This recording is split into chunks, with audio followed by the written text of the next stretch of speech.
잘 사용하면 싼 값에 재개발 지분을 얻을 수 있는 틈새 전략으로 쓰일 수 있습니다. 재밌는 부동산 뉴스가 있어서 한번 읽어드리려고 합니다. 주택 사이에 빈 땅이 14억에 팔렸다고 해요. 주택 사이에 빈 땅이라고 하면은 보통 길 같은 거죠. 경쟁 폭발한 뜻밖의 사연이 어떤 걸까요? 토지 경매는 아파트 경매보다 어렵지만 잘 사용하면 싼 값에 재개발 지분을 얻을 수 있는 틈새 전략으로 쓰일 수 있습니다. 지난해 11월 경매로 나왔던 서울 성동구 성수동 2가 30제곱미터 면적 토지가 그런 사례입니다. 굉장히 작은 토지고 또 성수동이긴 하네요. 주택 사이에 좁은 통로로 쓰이는 빈 땅이고요. 감정가는 5억 4,900만 원이었습니다. 23명이 입찰 경쟁을 벌여서 감정가의 265%인 14억 5,778만 원에 낙찰이 됐고요. 수 전략 정비구역에 속한 땅이라 재개발 지분권을 얻을 수 있기 때문이었습니다. 야, 역시 성수동이고요. 그리고 제가 아까 말씀드렸던 것처럼 주택과 주택 사이에 길이에요. 좁은 통로로 쓰이는 길이었고 30제곱미터 하면은 10평도 안 되는 땅이었던 거예요. 근데 이 90제곱미터 미만 과소 토지라서 바로 입주권이 나오진 않고요. 30제곱미터 미만은 현금 청산 대상이에요. 30제곱미터 이상에서 90제곱미터 미만은 사업 시행 인가부터 준공까지 가족, 세대 구성원 모두 무주택을 유지해야 입주권이 나오고요. 사업지 내에 다른 필지와 합쳐서 90제곱미터를 넘겨도 입주권을 받을 수 있습니다. 이 같은 조건도 2010년 7월 16일 새로운 서울시 조례 시행 전 정비구역으로 지정된 곳에서만 가능합니다. 새로운 조례 하에선 무조건 총 면적이 90제곱미터 이상이어야 하고요. 조건이 까다롭지만 성수 재개발 미래가치 워낙에 높다 보니까 비싼 값에 낙찰이 이루어진 것 같습니다. 같은 달에 부산 해운대구 우동의 28제곱미터 토지도 감정가가 2억 7,500만 원 정도였는데 113억 1,111만 원에 낙찰이 됐네요. 여기는 우동 3구역 재개발 사업지 안에 있는 짜투리 땅이었고요. 부산은 무주택 유지 때에 입주권을 받을 수 있는 과소토지 기준이 20제곱미터 이상, 60제곱미터 미만입니다. 지난달엔 충북 진천군 야산에 있는 2,198제곱미터 토지가 감정가가 1,453만 원이었는데 117배인 17억 원에 낙찰이 됐어요. 토지 보상을 기대한 것으로 추정이 되고요. 이 일대의 금강유역 환경청이 이 하천 정비 사업을 위해 꾸준히 토지를 매수하고 있다는 정보가 있습니다. 이렇게 토지 보상이나 재개발의 미래 가치를 위해서 경매로 이렇게 작은 짜투리 입찰을 하는 경우가 굉장히 많은데요. 이렇게 이번에 성수동 2가의 30제곱미터 면적 토지를 입찰 받으신 분은 굉장하시네요. 이분 잘하면 이제 재개발 지분권을 얻을 수 있으실 것 같아요. 근데 요거를 알고 입찰을 해서 낙찰을 받으신 분이시면 어떤 방법을 써서라도 지분권을 얻으실 것 같네요. 너무 축하드리네요. 재밌는 기사죠? 그리고 나서 보증금을 올릴게요. 그래도 눌러앉을 수밖에. 갱신이 기본이 된 전세시장. 요새 전세 사시는 분들 중에 갱신 안 하시는 분이 없어요. 왜냐하면 지금 정책도 정책이고 집을 사기도 굉장히 어려운데 집값이 오르고 전세값도 올랐는데 내가 지금 다른 전세로 올라타기에는 전세 대출도 막혀 있단 말이에요. 그러니까 막막하죠. 그러니까 지금 할 수 있는 일이 돈을 더 주고라도 전세 지금 살고 있는 곳에 머물러 있는 게 최상이라는 생각이 드는 겁니다.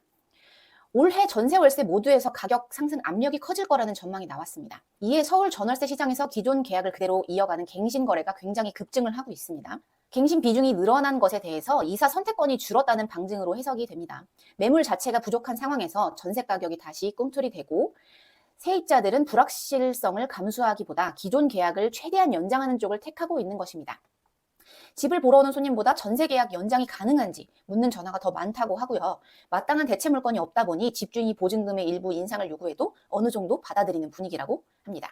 임대차 입법의 영향으로 갱신 청구권이 시장에 안착하면서 갱신이 하나의 선택지가 아닌 시장 관행처럼 자리 잡은 측면도 있고요. 하지만 이는 동시에 시장 내 유통 가능한 전세 물량을 더 줄이는 요인으로 작용을 하고 있습니다.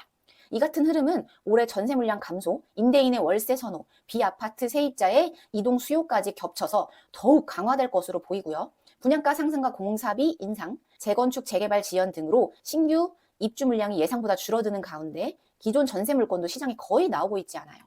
아울러 임대인의 월세 선호도 심화되고 있습니다. 금리 환경 변화가 결정적이에요.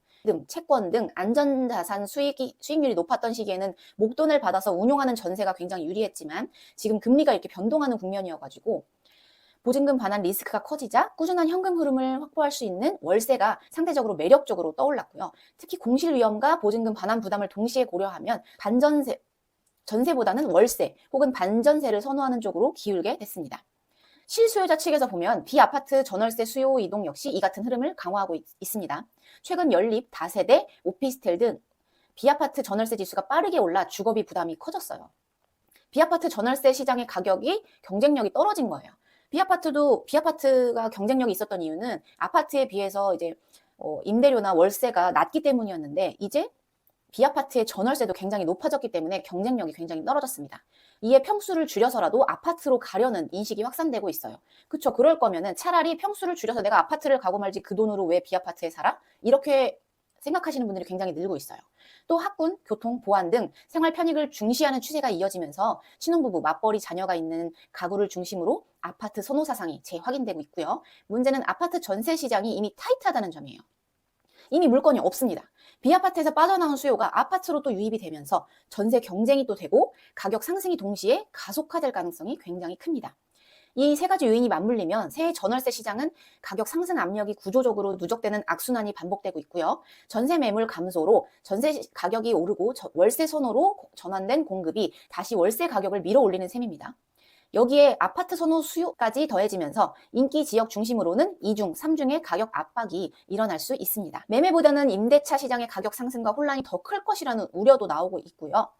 매매 시장보다는 전월세 시장 흐름이 더 심각한 문제라고 보는 분들도 계시고 입주 물량 감소, 갱신 계약 증가로 기준 매물도 잠기고 대출 규제로 매매 수요가 전세로 전환되면서 전세는 강세, 월세는 상승세를 보일 것이라고 전망이 되고 있네요. 신규 입주 물량이 줄어들고 토어제로 인해 매수하면서 전세를 줄일 수 없기 때문에 전세 가격은 집값 상승률을 상회할 수 있다고 보고 있네요. 지금 제가 읽어드리는 것들 다 보시면 집값도 오를 거고 전세도 오를 거고 월세도 오를 거다. 그런 말만 나오고 있어요. 그래서 올해 전망들이 다들 올해는 뭐 집값은 당연히 엄청나게 오를 거고 전세값도 오를 거고 전세는 더 줄어들기도 할 것이며 월세가 많아지지만 월세도 굉장히 오를 거다. 이런 전망이에요. 그렇다면 우리가 지금 할 수 있는 방법은 무엇일까요? 할 수 있는 모든 방법을 동원해서 집을 구매하는 게 가장 좋은 결정일까요? 여러분은 어떻게 생각하시는지 궁금합니다.